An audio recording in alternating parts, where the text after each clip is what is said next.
Chicken leg kale is a vegetable I've always wanted to grow. Its stem is thick at the bottom and thin at the top, shaped like a chicken leg, hence the name. It's best to plant chicken leg kale in September, in autumn, just in time to avoid the hot season. You can directly sow the seeds, evenly spread them over moist soil. In about 5 days, 2 small cotyledon leaves will sprout. Keep the soil moist. If too many seedlings come up, you can thin them out, removing crowded or weak seedlings from the seedbed. For soil mix, choose fertile loamy soil. You can also add sheep manure, cow manure, and other organics.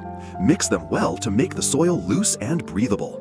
After a week, the seedlings transition from cotyledons to needle leaves, showing 3 or 4 leaves. By autumn, the temperature drops, perfect for chicken leg growth. Water lightly to keep the soil moist. When they reach about 10 centimeters tall, the stems may still look thin, so add more nutrient soil on top to encourage stronger stem development. By day 30, seedlings have passed the nursery stage and entered a fast growing phase.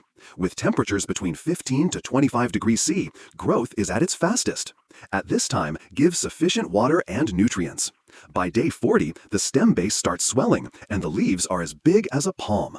But this is also when pests like aphids and cabbage moths are most likely to appear. Chili peppers and garlic are natural insect repellents. Chop them up and soak them in water for about 30 minutes. Filter the liquid at about 80%, pour into a spray bottle and spray onto the leaves.